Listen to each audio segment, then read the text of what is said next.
بسم اللہ الرحمن الرحیم اللہم صلی علی سیدنا و مولانا محمد وعلی آل سیدنا و مولانا محمد وبارک وسلم وصلی علیہ۔ تمام محبین و مخلصین کو السلام علیکم ورحمۃ اللہ وبرکاتہ۔ معزز ناظرین و سامعین،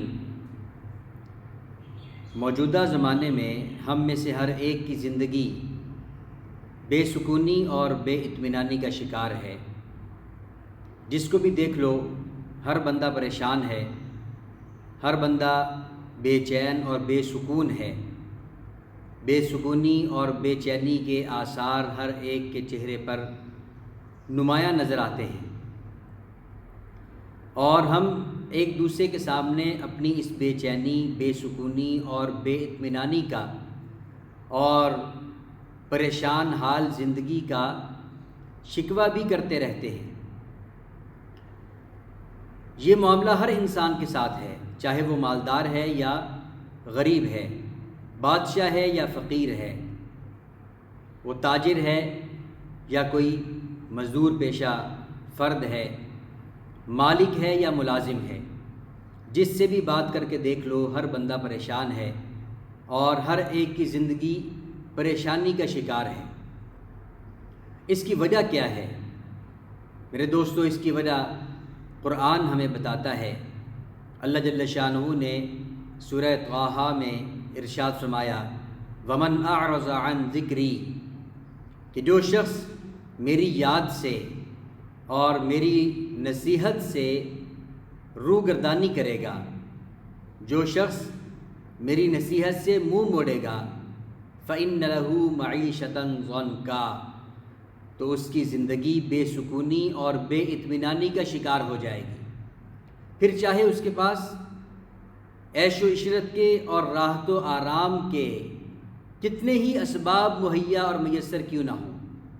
کسی طرح سے بھی وہ سکون، اطمینان اور چین حاصل نہیں کر پائے گا۔ ہم دیکھتے ہیں بڑے بڑے مالدار، بڑے بڑے تاجر اور جاگیردار، وڈیرے اور بادشاہ اور وزیر، بڑے بڑے عہدوں والے، سب کے سب اپنے پاس بڑے بڑے عیش و عشرت کے اور راحت و آرام کے اسباب رکھتے ہیں، لیکن اس کے باوجود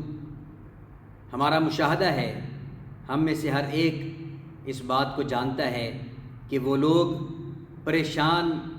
اور بے سکون اور بے چین رہتے ہیں، اور یہ بے چینی، بے سکونی اور بے اطمینانی ان کا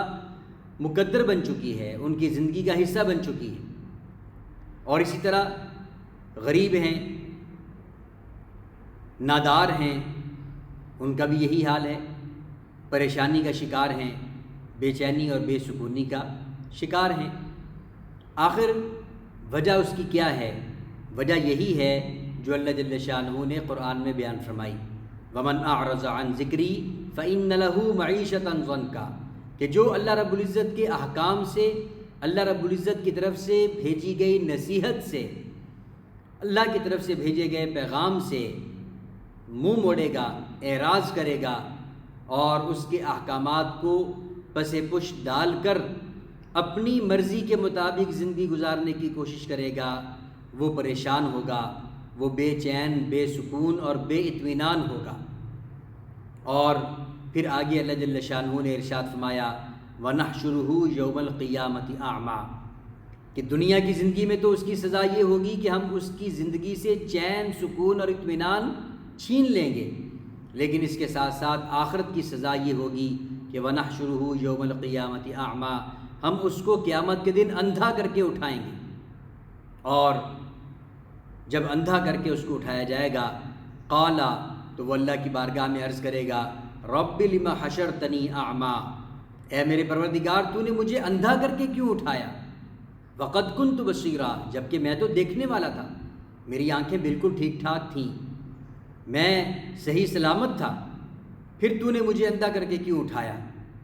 تو اللہ جل شانہ کی طرف سے جواب دیا جائے گا، قالا کذالک اتتک آیاتنا،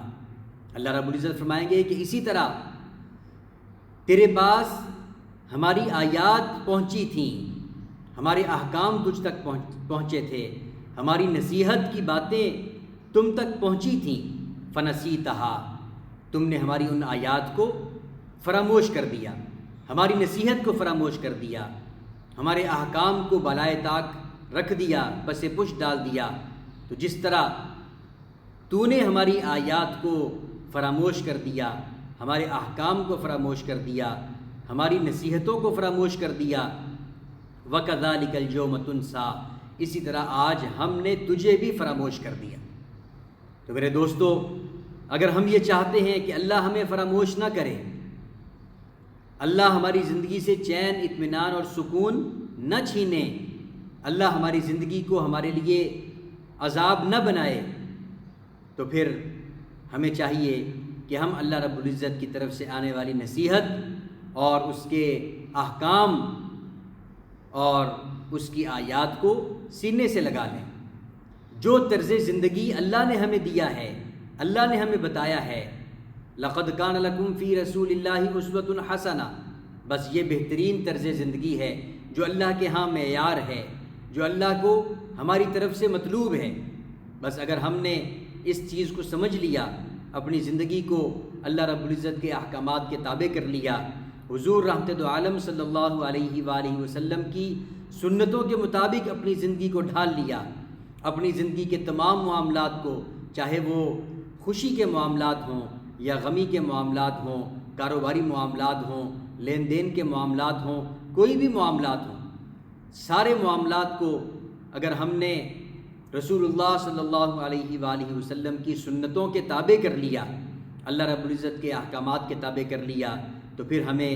چین بھی نصیب ہوگا، سکون بھی نصیب ہوگا، اطمینان بھی نصیب ہوگا، راحت و آرام بھی ہمیں میسر ہوگا۔ پھر دنیا کے راحت و آرام کے، عیش و عشرت کے ظاہری اسباب ہمارے پاس نہیں ہوں گے، پھر بھی ہماری زندگی میں چین ہوگا، سکون ہوگا، اطمینان ہوگا۔ لیکن اگر ہم نے اللہ رب العزت کو ناراض کر لیا، اللہ رب العزت کی نصیحت سے، اس کے ذکر سے، اس کے قرآن سے، اس کی آیات سے، اس کے احکام سے ہم نے منہ موڑ لیا، تو پھر چاہے ساری دنیا کے راحت و آرام کے اسباب ہم جمع کر لیں، کسی طرح بھی ہمیں چین اور سکون نصیب نہیں ہو سکتا۔ تو اللہ جل شانہ سے دعا ہے کہ اللہ ہمیں ان آیات کو سمجھنے کی اور ان سے عبرت اور نصیحت حاصل کرنے کی اور اپنی اصلاح کرنے کی توفیق عطا فرمائے۔ وما علینا الا البلاغ المبین۔